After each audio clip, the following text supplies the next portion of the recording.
Join Gator great Shane Matthews every weekday as he brings you all you need to know about your Florida Gators, including news, analysis, and opinions with some of the biggest names in sports. Find us on Spotify, Apple Podcasts, Google Podcasts, or wherever you listen to your favorite podcast. Or watch us live at 8 a.m. on Facebook, YouTube, and Twitter.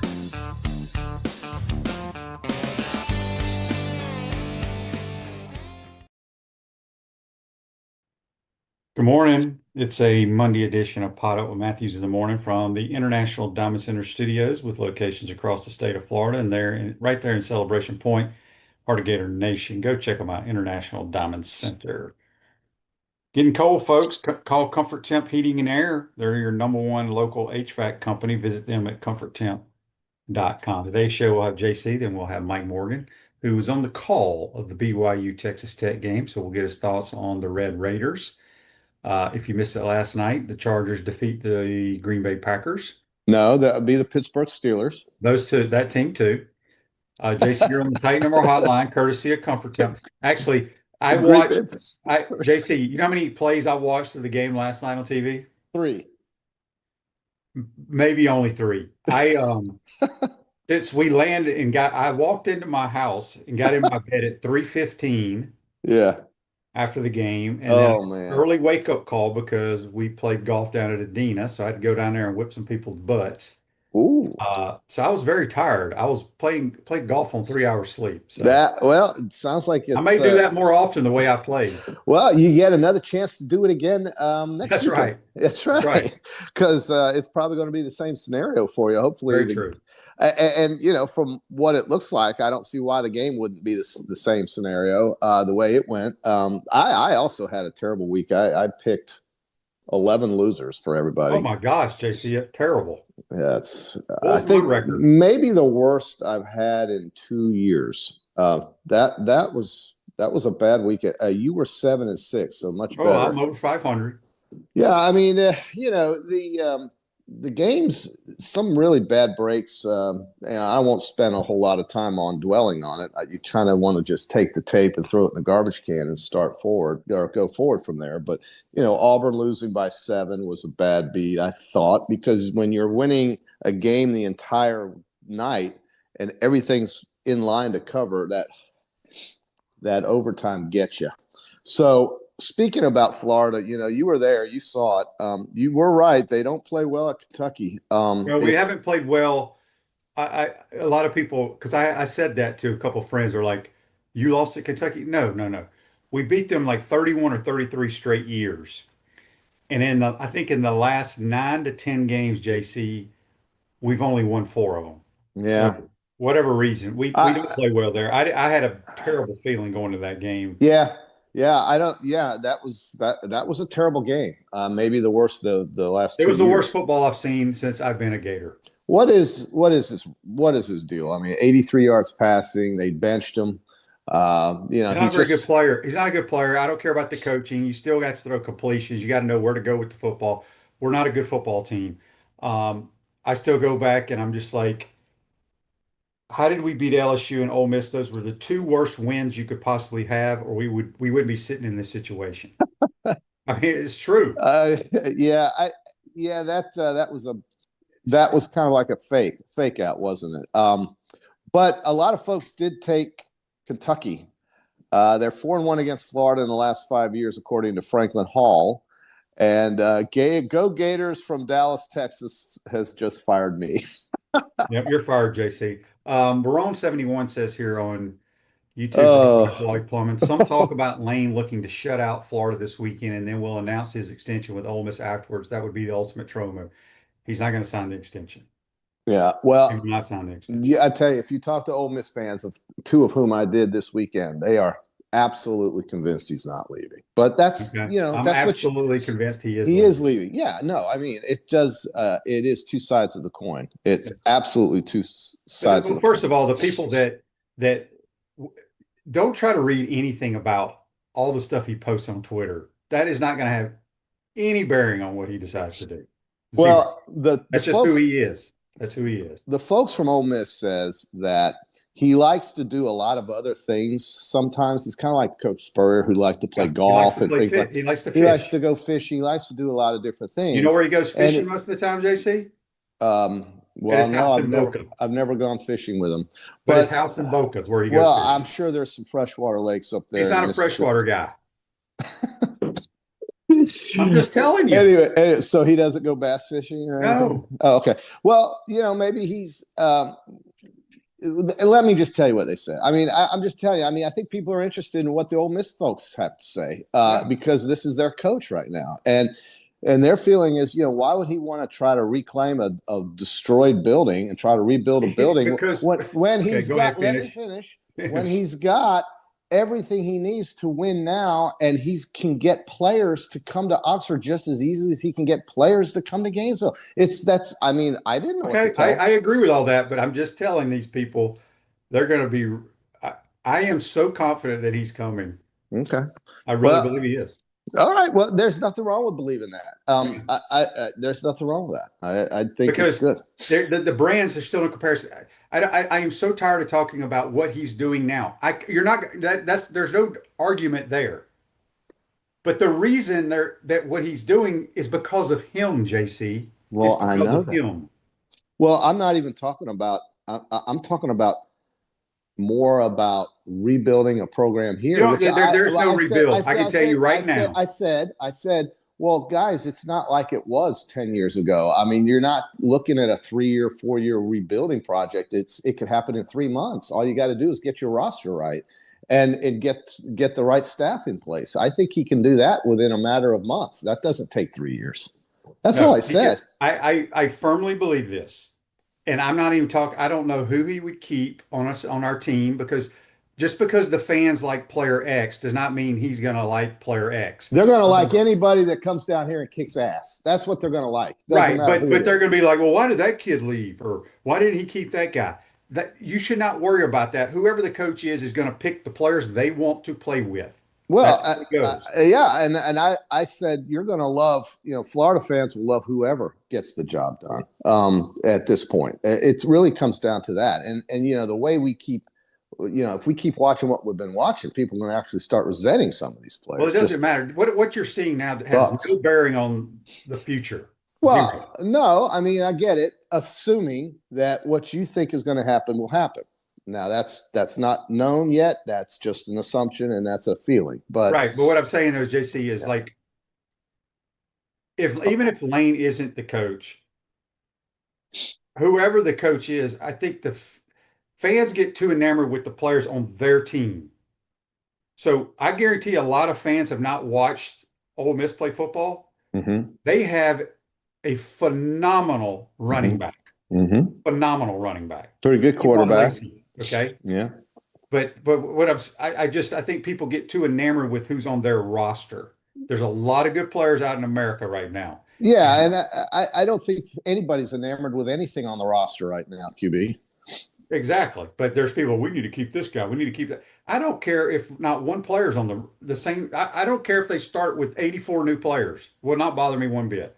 Yeah. Well, I mean, that's not going to happen. I mean, they're going to keep a few. They're going to keep a few. Dion went to Colorado, and I think he dumped 55 players. Did you know that? I mean, it's something like that. Yeah, that is. And they won. They won in his first couple of years. They're not winning now, but he brought what he wanted and what he was comfortable coaching, and it seemed to work out. At least it did for a short time in Colorado. But I just know that there's one side of the coin here and there's the other, and we really won't know anything for a couple weeks. Did you really think, but be honest, JC, do you think any Ole Miss fan that you know is going to say, oh, I think he's leaving?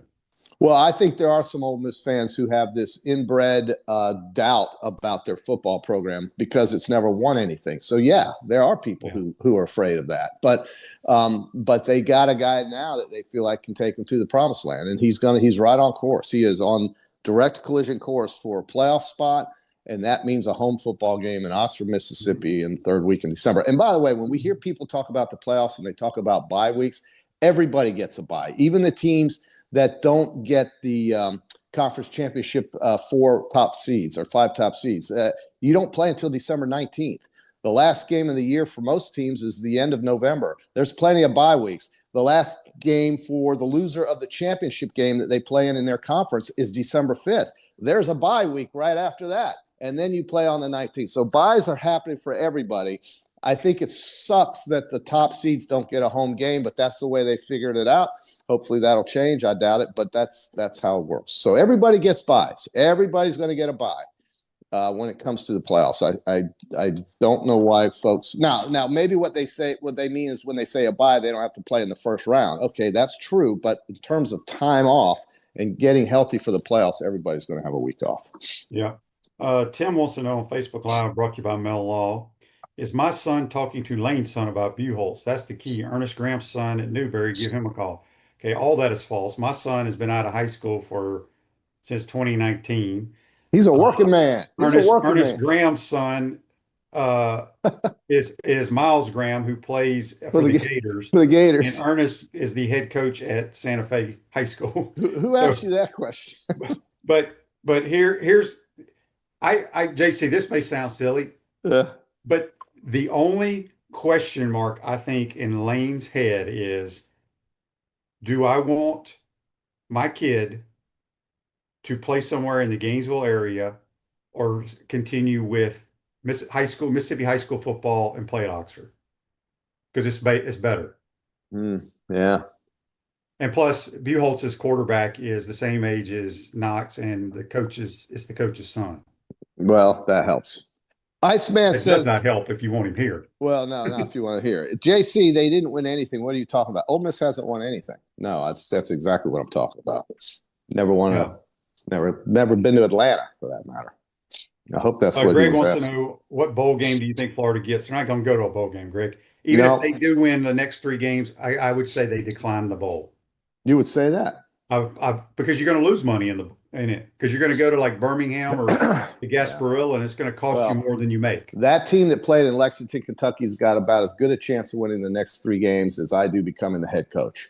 Okay. So, they're going to have a rough night Saturday night. I'm almost convinced of that. Tennessee's going to come down here and score all night long. I'm tired of trying to sugarcoat it. This team sucks. They're terrible. Yeah. But it's too bad. I mean, injuries have played a part, but it plays a part for everybody. Everybody has injuries. It plays a part for everybody. Yeah. And the regression of this quarterback, to me, is the story of the season. It's why Billy Napier's not here, and it's why he probably won't be here after the season. So. Yeah, Daryl says on the Titan More text line, DJ won't be his takeaway is DJ won't be the QB at Florida next year. No, I don't think so. And I saw a lot of quit the other night. It just didn't feel right. It didn't feel like I needed to watch any more of it, so I fell asleep. Then I woke up and turned on the boring ass Alabama game, and then that was it. That was my night Saturday night, counting up the L's. So, but not good, QB. Not good. Gator Ray says on the Titan More text, Shane, I'm interested in your opinion regarding Jones versus Lagway. Also, does the way the Gators perform against Ole Miss and the rest of the season impact Lane's decision to come to US? 0. Yeah. It's hard to. I mean, I thought Trammell did some good things when he came in. He looked pretty decisive where to go with the ball. I think what his biggest issue was the pass rush. He's barely 6 foot. But you can tell he has not played in live action because a lot of times when you're not used to a pass rush, you escape the pocket a little bit too much. But I thought he handled himself pretty well for the situation. Yeah, I mean, he's coming in cold, hasn't played since when, QB? The first game. Exactly. That's 2 months. You're asking a lot there. What is he going to do with his eligibility? You think they'll play more? He'll play the remainder? He can play 4 games. He's played in 2, so he could play in 2 more, and it won't matter. Well, okay. A lot of people were asking me my thoughts on Tank Hawkins wanting to redshirt. I have 0 problem with it. Yeah, no, that's fine. Rick from Jupiter, QB, do you think Lane may take into account that Strickland chose Napier over him and Strickland is still the AD? I don't at this point. I think all that's under the bridge. All right, what's all this Lincoln Riley talk out here? A lot of people think Lincoln Riley may come here, but he came out the other night and said he's not going anywhere. Not that that means anything in coach speak, right? But he did say that after his game. Well, $100 million at Southern Cal, $50 million after California taxes and everything else. But everything he wants, unlimited flights on the jet, Los Angeles recruiting base, Southern Cal is slowly building it. They have a quarterback. I don't see why he would come here and to Gainesville. But then again, maybe he misses the SEC. Well, I would say this: if all that money and all that stuff can be matched here, the difference is you're going to play in a harder conference, but you don't have to travel across the country to play. You don't have to travel across the country, and you don't have to give away, 40% of your income to Gavin Newsom. Yeah. Real quick, Electronics World Integration Design Special Smart Home Automation and Entertainment. It's Gator season. Y'all let Electronics World bring the Florida Gators, college football, and the NFL to your living room. Check them out, electronicsworld.com. Mike Hodge says it's not that DJ has regressed, it's that he was exposed. I agree with that a little bit as well. Yeah, but if you look at the numbers and you look at the performance, it's JC, the numbers are regression. How many times have I told you, once a team watches a guy and looks at his skill set and what he does, they're going to take away what he does well. Well, everybody throwing, he cannot throw accurate and anticipate against zone coverage. But was he this inaccurate last year? Yes, he was. If you go back, his passing efficiency numbers were worse last year. No, but I mean, somebody can pull them up. But what I'm saying is, we ran the ball well, so people played us man coverage. That's what allowed him to throw the ball down the field against man. That ain't happening this year, man. I'm telling you. I watch every freaking play. Yeah, it's mind blowing. But you can either make quick decisions and know where to go with the football, or you can't. Yeah, Porter 5083. Was Florida this bad in 79? No, they were worse in 79, but it's bad. 3 wins. I mean, we're looking at 3 wins.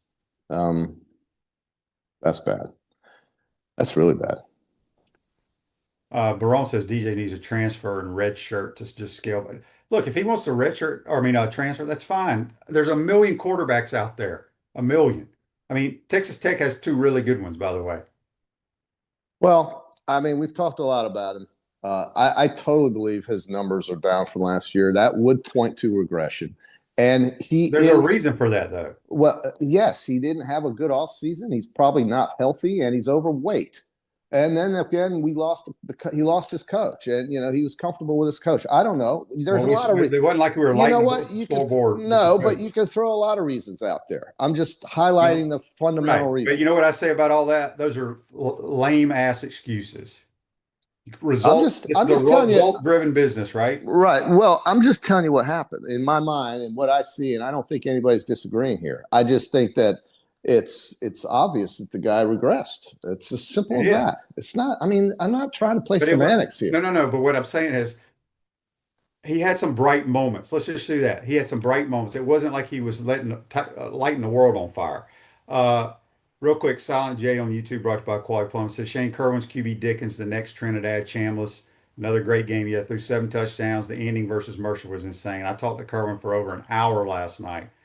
They lost the game to win their first ever SoCon championship on a missed 25-yard field goal at the buzzer to win it, to beat the top team, Mercer. So hopefully they find a way to get in the playoffs. That's incredible. He's a winning football coach. He used to be a Florida football player. He used to play quarterback, but God forbid we even talk to him. But that's okay. That's okay. I'm not sending money over there. Iceman says I'm making excuses. Like, oh, I'm not making excuses. I'm explaining what I think is a reason for his regression, and that is what I'm trying to do here. He's not as good a quarterback, and even though you may not have thought he was that good last year, you were all gung ho going into this year with the 8-win predictions and things like that. So don't give me this crap about he hasn't regressed. He's completely, totally regressed, and I don't care how he played last year. It is a completely different ball player with more money in a house. That's all I'm saying, Iceman. So that's really the bottom line right there, is that you've got a system and a program right now that is reeling, and they got to get somebody in here to change the fortunes of this program, and that might mean revamping the roster again. I mean, it's just ridiculous. It's ridiculous. Cliff's all over you, JC, on YouTube. He says he hasn't regressed, JC. Take the Sanford stats out from last year and look at his stats. Not much different than this year. All right. Well, I would look at that. I mean, I haven't looked at that, but I think I remember seeing a lot better production last year than this year. Is that saying much? Is that far out to say? It's not much. It's really when you really crunch the numbers, it's not that big of a difference. Like I said, if you somehow we beat Ole Miss, somehow we beat LSU, and that was the worst thing that could have possibly happened, but it did. Dodge Taylor on YouTube, brought to you by Quad, says, QB, you said Oxford is a nicer place to live in Gainesville. Can you elaborate? I think I kind of done that multiple times on here. It's just hard for me to explain it because most people have never been to Oxford. It's a great place to live. Great little town. So let me ask a question. I can't get off this topic. If this guy hasn't regressed, then he has regressed. Wait a minute. Well, wait a minute. Let me finish. If he hasn't regressed, why were people over here pumping 8 wins, 9 wins? Hey, they're going to compete for the SEC. Because the quarterback is why, folks. And he's the furthest thing from a winning quarterback right now. You're telling me what are we talking about? So I'm sorry. You guys, you can play semantics all you want. I'm not interested in that. I just know like you said, the results are what they are. Yeah, the results weren't great last year. Well, he won. What'd they win? 8 games last year? But he wasn't part of all of that, remember? Graham Mertz was as well. Yeah, that's true. That's true. But everybody was really, I'll never forget the quote. We would have beat Georgia. The quote was, we would have beat Georgia if he didn't get hurt. How many people said that? You never heard that from me because I don't know. No, I heard that from every single person I talked to in Gainesville for a year. But again, you didn't hear that from me because I watched the games. I know the game. And just because he threw 1 touchdown pass in the Georgia game, they think he's going to throw 10. That's what it just blows my mind how people look at the quarterback position. Well, his fundamentals suck and he's overweight. So, yeah, whatever. How about that? Should I just say that? I mean, those aren't really excuses. Those are facts. Right. Okay. Well, why don't we just go with that? Then? All right. Iceman says, I've never was a DJ fan. I'm not like delusional fans we have in Gainesville. Like I said, people get excited, JC, when you complete a couple of deep balls. And as I've said a million times on this show, there's nothing easier in the world than throwing the ball deep. People's memories are failing them. This team was predicted to win 8 games. And everybody had the over. Everybody. So I'm sorry. We forget things too easily around here. This guy just didn't do it this year. He just failed. And I don't know what his plans are, but they're probably going to need a new quarterback as well as a new coach. I don't think the new coach, whoever it is, and I don't think the guy that I think that's going to be the head coach, I think he will bring his own quarterbacks. Did anybody watch the Rams play football yesterday? Well, you got a Hall of Fame quarterback. I wish we had him playing. Not pretty good play caller too, I'd say. Yep. And you know what's crazy? I'm glad you brought that up, JC, because you know what the Rams ran about 85% of the game? 13 personnel. Mm-hmm. Yeah, 3 tight ends, and they threw the ball all over the ball. Unbelievable. But the running lanes were wide open. They were killing the C gap all damn day. That C gap was as wide as the Red Sea parting with Moses. Remember him? And there goes Kyron Williams. I just think it's incredible how it is so easy for some teams with the right system in place, executed by very good players, and how easy it is to get 10 yards. Whereas we watched the Pittsburgh Steelers last night vomit all over the field. And yeah, the Chargers had something to do with that. Okay, they're very good. But it's incredible to me how hard it is for some teams and how easy it is for others. And these are all good players, or they wouldn't be on the field. It's unbelievable to me. Don't you think that? Don't you find that interesting? How bad you can look and how easy you can make it look in different weeks. But in the NFL, it's crazy because the Rams could go lay an egg next week. That's just it's crazy. Look at the Buffalo Bills, JC. Oh, it's hard to understand. It's the National Football League, man. The Saints. Look what the Saints did with their rookie quarterback. Right. So, Tyler Shuck. Yeah. It's crazy. This text says, tell JC I have a signed Lagway jersey for him and it's free. Well, look, I hate beating up on kids, but he's being paid. He's a pro. Okay. I think he's going to make more. I'm sorry. I think he's going to make more. He's going to be fine. He's going to be fine. He's going to make more these 2 years. You're right. Then he will. But if he goes you didn't hear what I said. I think Sorry. he made more in the 2 years than I made in 14 years in the NFL. Well, timing is everything, QB. But if he ends up at Western Michigan and he plays well for the Broncos next year or wherever he ends up, then I wish him the best. I really do. I cannot see him playing for the Florida Gators next year. I don't either. No. Okay, before we get to Mike Morgan, we got a couple more comments here to get to. Iceman says our offense is just so disgusting looking as well. So tired of the pistol. Well, Yeah. There's other teams that run the pistol. Here's what people are tired of. No execution. Yeah. That's the problem. Yeah. Yeah. That is the problem. We just talked about the St. Louis Rams or LA Rams running 13 personnel. The Gator fans would go ballistic if we ran out there with 3 tight ends. But if the quarterback was completing passes to the tight ends and to everybody else and we were going up and down the field, nobody would problem. It's called execution. Yeah. We have problems with execution. What was was it John McKay when he was at the Bay? He said something about somebody asked him about execution. He says he's all in favor of that. All in favor of it. I am too. Good Lord. I know. Oh my God. I wonder how many folks showed. Did Florida have any representation in Lexington? Yeah. Good crowd. The normal crowd for an away game. $5,000, 5,000 fans, something like that. Yeah. Pretty good. A lot of people going to your homeland this weekend, your old homeland.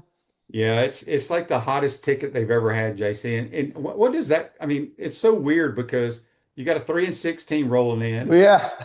And it's the most expensive ticket they've ever had. I think the conversation about the coach is it's going to be a circus, bro. Absolutely creating this. And when they finish 11-1, he's going to be getting his team ready for the playoffs. That's very true. Yeah. That's very true. I do think Mississippi State can give them some fits, though. I do too. But they're just going to wear them out. Poor State just has a depth issue, but Georgia really exposed that. And give Georgia credit. That's a tough game to play in between the Florida rivalry game and the Texas Longhorns this weekend. If basically Texas loses this weekend, they're out of all the conversation because that would be their 3rd loss. If Georgia loses this weekend, that'll be their 2nd conference loss. They're going to be a question mark. But this is kind of like a playoff. Well, this could be a question mark for the rest of their season as well because they've still got Georgia Tech on the schedule, and they will not play in the SEC championship game with 2 losses. So that's a question. But Texas with 3 losses, you can forget about it. If they lose to Georgia, this is a playoff game in Athens, Georgia, for the Texas Longhorns. It is.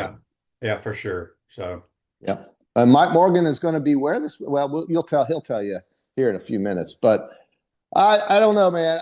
I'm just really disappointed the way it's all turned out. But there are better days ahead, folks. You got basketball season coming, which I wish would start in January, and then you've got a new staff and a new football coach on their way to Gainesville, whomever that might be. So there are things to look forward to.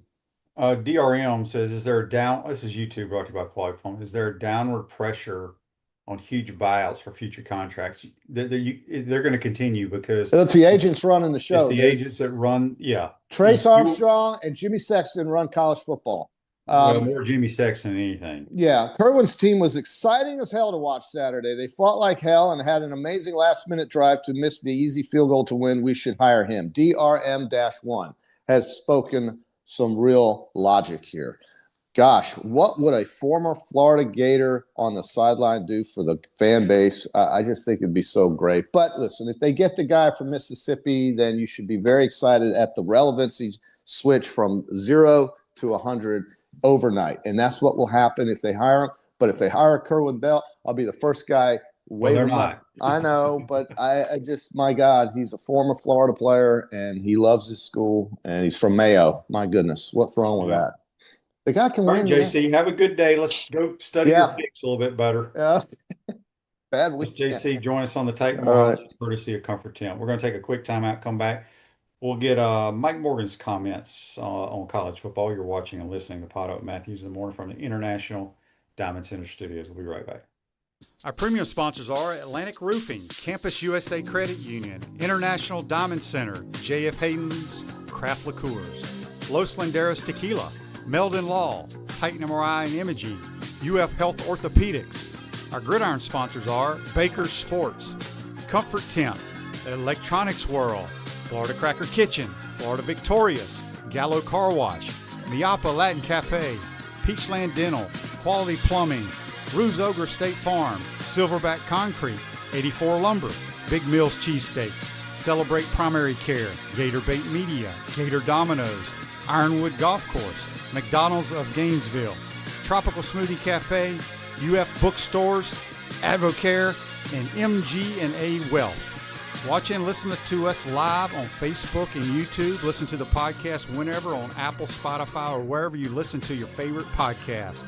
Remember to like, follow, and subscribe so you don't miss any episodes. And if you want to advertise, give my man Freddie a call at 352-284-3733.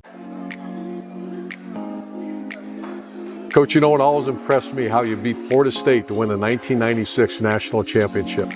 And I was really impressed with your 06, 08, and 09 Gator teams. And the way you coached Danny to the Heisman Trophy.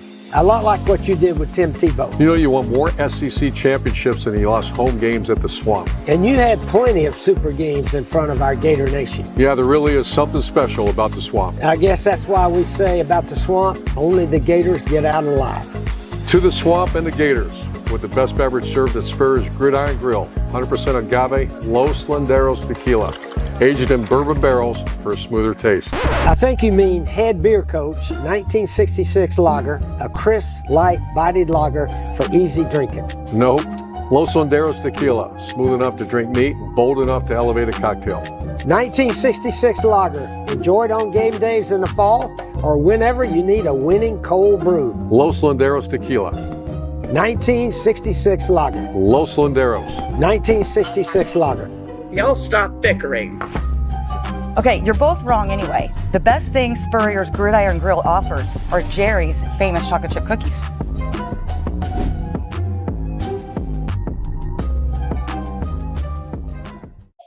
What's up, everyone? I'm Mike Pouncey, and this is my twin brother Marquise Pouncey, and this is Life After Football. Let's go.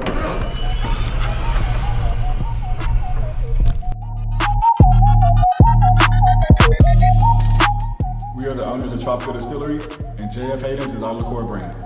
We have 5 different flavors: a mango, a lychee, an espresso, citrus, and key lime pie. We pride ourselves on not only being a Florida-made brand, but also a cocktail solution. With that being said, cheers and go Gators.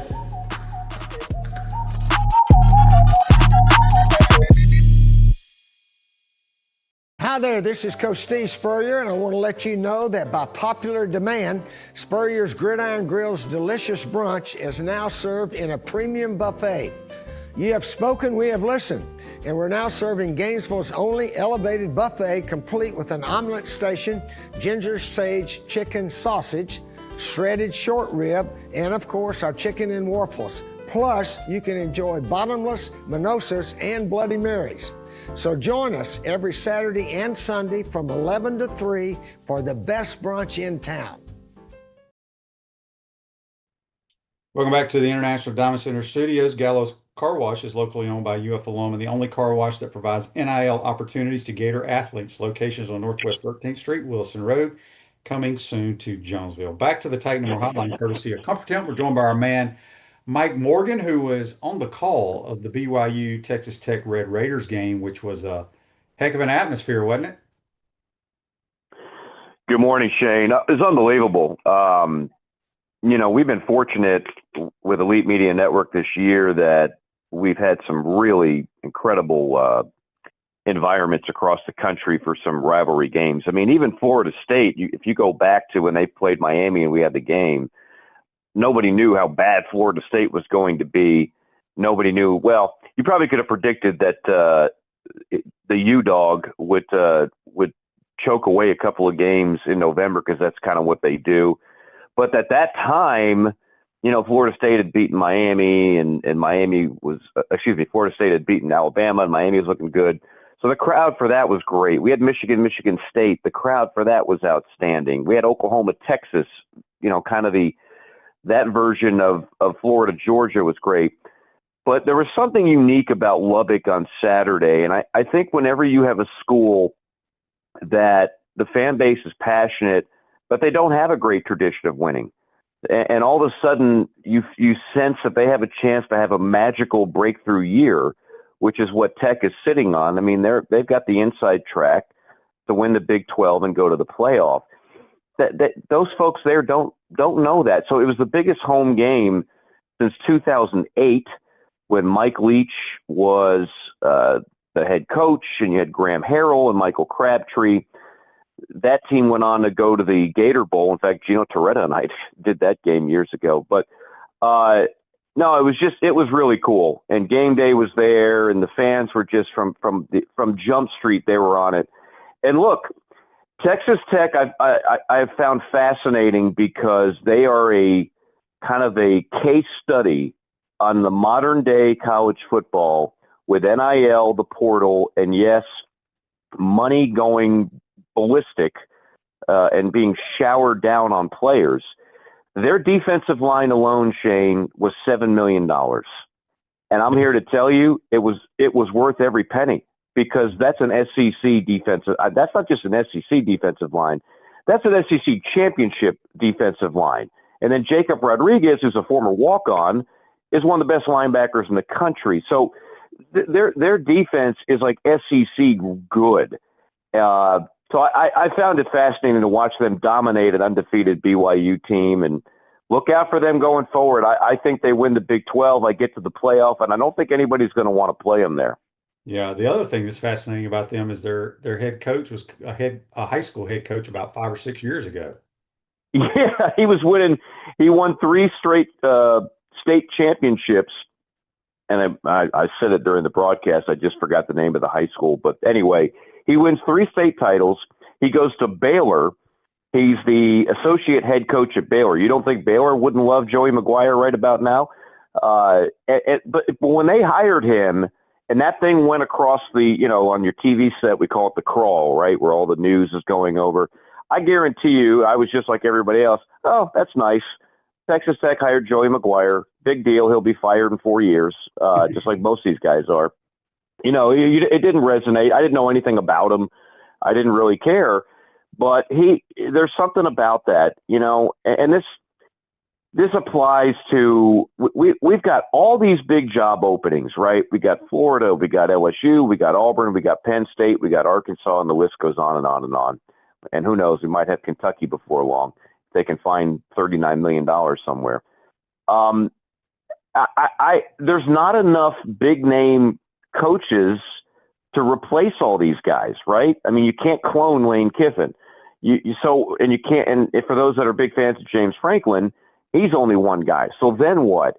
At some point, you got to get creative. And like to turn it back to the team you talk about the most on this show, Florida has tried to be creative, but it hadn't worked. I mean, it just clearly they're on a losing streak when it comes to hires. I'll defend the Dan Mullen hire all day long, by the way, but that's just me.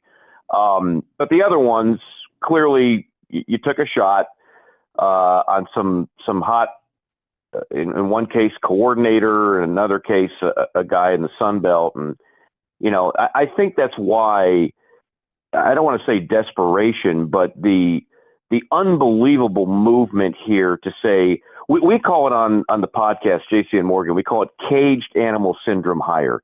That's where Florida is right now. Florida is, and the fan base and the administration, everybody else, are tired of missing on these hires, rolling the dice, and comes up craps. I think craps is bad, right? I don't know. I never played that game. So it's clear that they're going to do everything in their power to get a massive known commodity that's got an unbelievable track record, and obviously that starts with Lane. Yeah, for sure.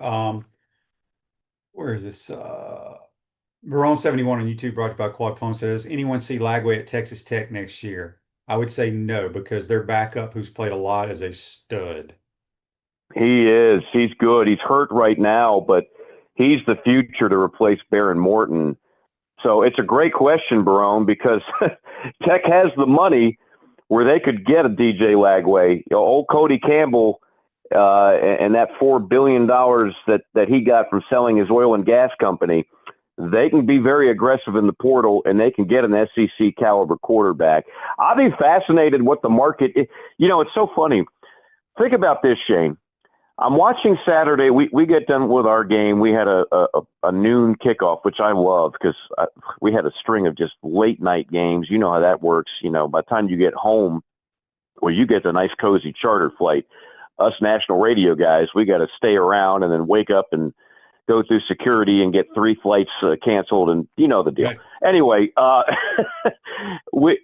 I'm watching the night games, and I'm watching Florida get devoured by Kentucky, and I'm watching LSU, put up a fight, but just not enough for Alabama. Garrett Nussmeier and DJ Lagway get benched. At South Carolina, Lenore Sellers won't get benched, but here's a guy that's had a massive disappointing season. I think he's thrown 7 touchdown passes all year long, Heisman Trophy candidate. So you take a look at that, and those are 3 guys that everybody had as Lagway's not eligible yet, but future first-round draft picks, SEC, first-team candidates, Heisman Trophy candidates, and none of them have had good years. In fact, all 3 of them have regressed. They flat out have regressed. And there's a few more quarterbacks I could add to that list, but those are the 3 headliners.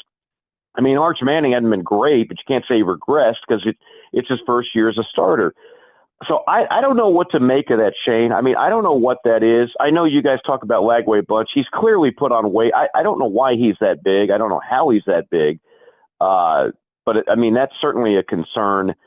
But he at times just looks lost out there. Nussmeier just forces balls. Lagway at times looks lost. It's just the so-called great quarterbacks in the SEC this year have not played like it, and they all for different reasons. But I've never seen anything like it, where all the top quarterbacks in the league have actually had a down year, have regressed from the year before.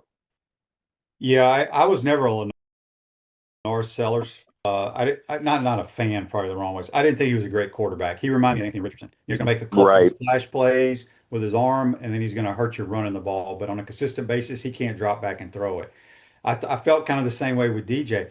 The one that, and I looked at the stats when I heard that Nussmeier got benched. He was like 18 of 21 during the game. I don't know what made them bench him, but what's fascinating about him getting benched, he threw for over 4,000 yards last year in the Southeastern Conference.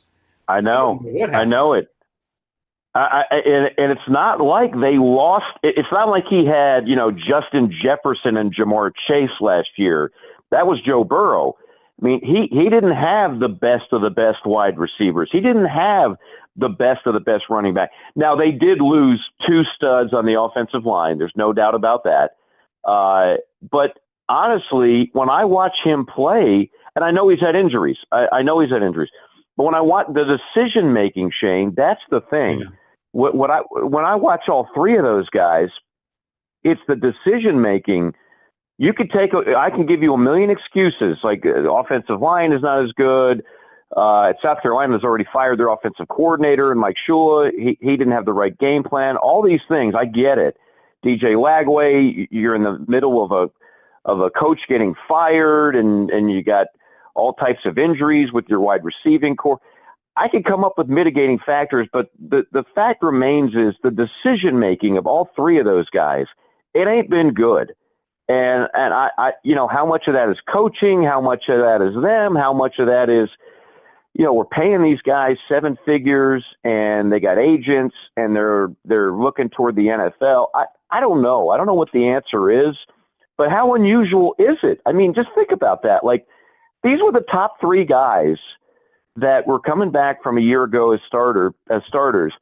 And all 3 of them have taken a major step backwards. When's the last time that happened in a league like the SEC, where you've got the best coaches and the best players and the best everything, and all 3 of them have gone south? Yep, for sure. All right, let's talk about the SEC. Their huge game in Athens this week. Texas goes to Georgia. It's kind of an elimination game. How do you see that game playing out? Well, I think here's the thing. I think Texas is trending upward. I think they figured some things out on offense. They had a leaky offensive line for a while. And then ever since the game that I call the Oklahoma game, it seems like they've figured that out. And they've played really well. Now, they had to have kind of a miracle comeback earlier this year to pick up one win, and at times they kind of sleepwalk through the first half. But I still think they're very dangerous. And remember, they have A&M on Black Friday. That's going to be a huge game. So I like Texas now more than I ever have.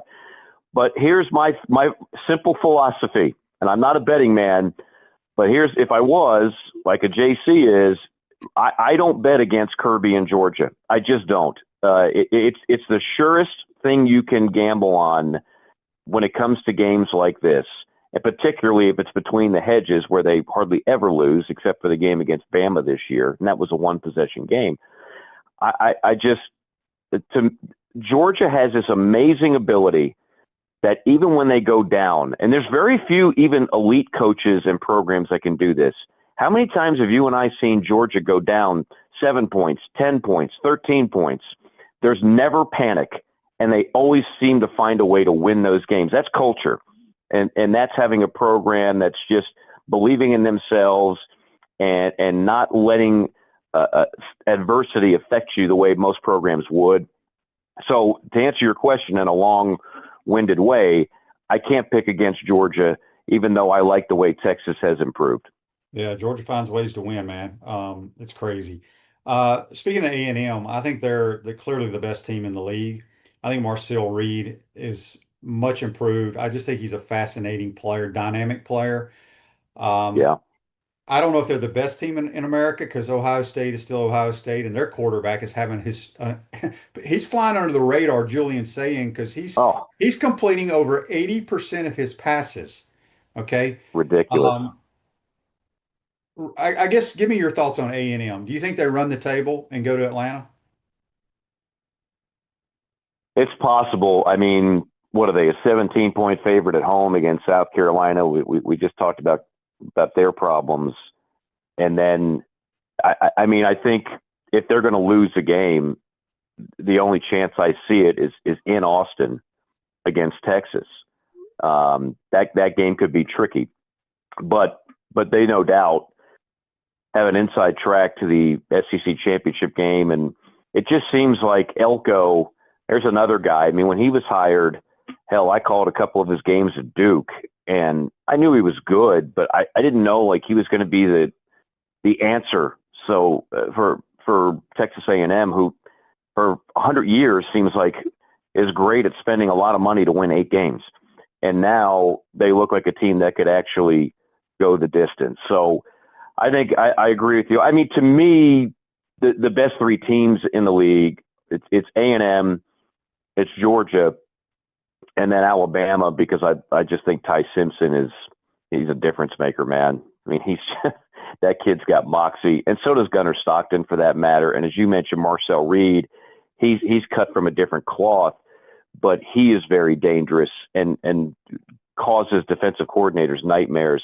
And now all of a sudden A&M's playing with a nasty defense, and they just seem to have a winning culture there that hasn't been around for a while, not to this level. Like Elko's hit all the buttons that Jimbo Fisher and his predecessors just could not hit for whatever reason, and now Elko has hit them. So to me, those are the top 3 teams. Texas is not far behind, and again, they'll have a chance against A&M, but I don't think anybody should be ahead of the Aggies right now. And you know, you didn't mention Indiana, but holy cow, what a finish in that game against Penn State.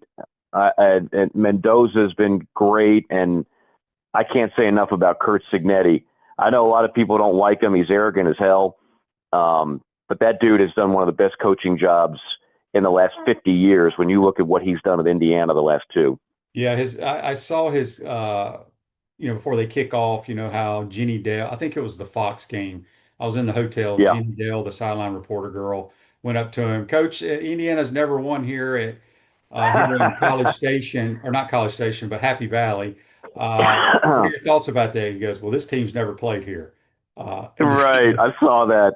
It's classic. I mean, that's Spurrier-like, right? Oh, I yeah. mean, Yeah. There's a couple of guys that have Steve Spurrier energy, right? I mean, obviously Lane Kiffin's one. Some would say Eli's got some. I think Signetti is like a 64-year-old version of Steve in his own way. He's a little more brash than Steve. Like Steve was like sneaky cocky. You know, he those little digs, which were so creative and clever. Signetti's just more like in your face, like, yeah, I didn't coach those teams.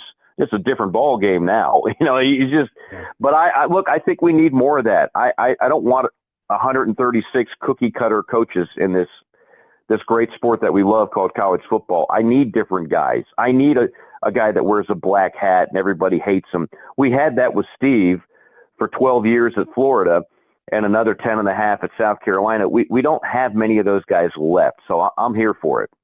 Peachland Dental, Gator Nation's #1 choice for dentistry in Port Charlotte and surrounding areas. Go check them out at peachlanddental.com. A few more minutes here with Mike Morgan. All right, Mike, real quick. Today, what is today? The 11th, I think, of November, or the 10th? It's the 10th of November. Give me your top 3 Heisman picks. Wow. I think it's the first time you've asked me that. We had that one guy in the chat box that would ask me that every week back in the day. Right. Look, Mendoza is if he's not #1, he's right there. If Texas A&M keeps winning, then certainly Marcel Reed is going to be on a lot of ballots, including mine. Then it gets a little bit I mean, you mentioned Julian Sayin. I mean, look, he's completing 80% plus at Ohio State. The Ohio State-Indiana people say conference championship games don't mean anything anymore. Well, as a Heisman voter, they mean a lot to me because I think this has a chance to be a really close race. So that's Mendoza versus Julian Sayin for bragging rights in that game. And then in the SEC championship game, you know, it could be a showcase game for Marcel Reed, right? If he has like 350, 400 total yards rushing and passing, then that could be the game that propels him to the top spot. You know, there's certainly a case. I had Notre Dame this year. Jeremiah Love, I know we don't talk much about running backs. He is awfully special at Notre Dame. They're going to get to the playoff, and if they do so, he's going to be a big reason why. And then, look, he won't win it, but I mentioned the Rodriguez kid, Jacob Rodriguez at Texas Tech. Take a look at his numbers on forced fumbles. It's unreal. I've never seen a linebacker put up numbers like that. I mean, he's a turnover machine in the way of forcing them and recovering them. He had a pick in our game. He's the one guy on the defensive side that I actually think will get some consideration. I'm probably leaving somebody out, but those would be my top names that I'm thinking about right now. Trinidad Chambliss. Yeah, I like him, Shane. I just don't know if he's – well, look, if Ole Miss keeps winning, I just don't know if he's going to be able to get to the top. But, yes, he's definitely in the conversation. I just think it's an incredible you know what hurt? Story. He might be the best story of them all to go from a Division II school and then wind up doing what he's doing. You know what hurts a guy like that? I hate to say it, is that people look at him and they say, well, everybody is great under Lane Kiffin, right? Like, do you remember Matt Corral? Matt Corral was an average quarterback under Matt Luke at Ole Miss. And then Lane Kiffin got the job, and he turns into like an all-SEC player, gets drafted by the Panthers. He's no longer in the league. He's had some personal issues. But my point is that I'm convinced Lane Kiffin can take almost anybody and turn them into an incredible quarterback with his ability to coach the position, with his ability to coach the offense. This is not to take away anything from Trinidad. The kid has been balling and is a very likable young man and everything else. I just think some people look at it and say it's a big part of the equation is it's Lane's system, right? Because that's what Lane does. He is an offensive mastermind at this point. He's playing chess when most guys are, he's playing chess when most guys are playing checkers. Sounds like another coach that I knew that coached some players that they're only a product of his system. They're not very good players. They're just a product of his system. Well, look, Steve had good quarterbacks too. And you know, I mean, he turned you guys into the best version that you can possibly be. So, I mean, you obviously already had raw talent. And just like Jesse Palmer had raw talent and, you know, Danny Werfel had a better throwing motion, he might have spent 15 years in the NFL. You know, there was talent with all you guys, but clearly Steve prepared you to be the best you could be at that level and prepared you to be pros, which most of you guys had pro careers. Rex Grossman, we can go on and on, Doug Johnson. Yeah. But yeah, I mean, that Lane is the closest thing to Steve in that regard. And it's so obvious. Florida desperately needs to get back to that. If you're old enough to have followed Florida, forget about the 80s and that era. And I know you guys talk about Kerwin Bell a lot, who, by the way, there's a lot of South Carolina fans that want Kerwin Bell as their offensive coordinator. I know you've said he doesn't want to be an OC, and I don't blame him. But an SEC OC makes a lot of money. I will throw that out there. Yeah. But yeah, I mean, Steve was Florida fans. It's in the DNA of the program to have quarterbacks put up gaudy numbers, have exciting offenses with exciting plays, and we haven't seen anything remotely like that in a while. Nope. Time goes by way too fast. Last question. On November 10th, who's Mike Morgan think going to be the Gator coach next year? I'm leaning on you, Shane. I mean, I know what you know and how you know it, and that's good enough for me. So if there's a Vegas board, and I know there is, I know you can gamble on these things, then I trust the reasons you keep saying what you're saying.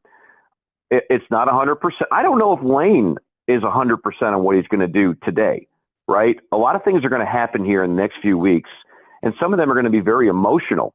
I mean, if Ole Miss gets to the college football playoff, and it certainly looks like they will, that's a very emotional situation. I know you said he might make the decision before that, which would make sense, like, you know, around or after the Egg Bowl. That takes the emotion out of it. But I think the bigger question is, if for some reason it's not Lane, then who? And that's where I truly have no idea. I've heard the same names everybody else has. I don't know who the number 2 is. I think they're putting all their eggs into the Lane Kiffin basket. And quite frankly, I think they should.